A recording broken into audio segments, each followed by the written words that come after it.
10 facts. The truth about using banana peel to relieve itching. If you are new to this channel, please hit the subscribe button. Let's get into the content. Number 1. Bananas are berries and are related to ginger and turmeric. Number 2. The Cavendish banana, which is the most commonly consumed variety, is a result of a natural mutation that occurred in the 1830s. Number 3. The potassium in bananas can help regulate blood pressure and reduce the risk of heart disease. Number 4. Banana peels contain compounds such as polysaccharides and polyphenols, which have anti-inflammatory properties that can help reduce inflammation and soothe itching. Additionally, the cool temperature of the peel can provide temporary relief from discomfort.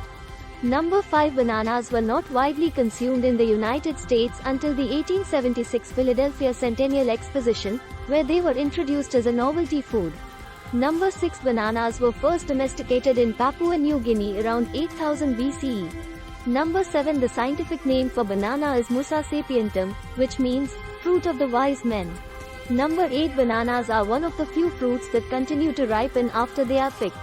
Number 9. The world's largest producer of bananas is India, followed by Uganda and China. Number 10. The original bananas had large, hard seeds, but the bananas we eat today are seedless due to selective breeding. Thanks for watching. Please subscribe Shorts Shan Vlogs.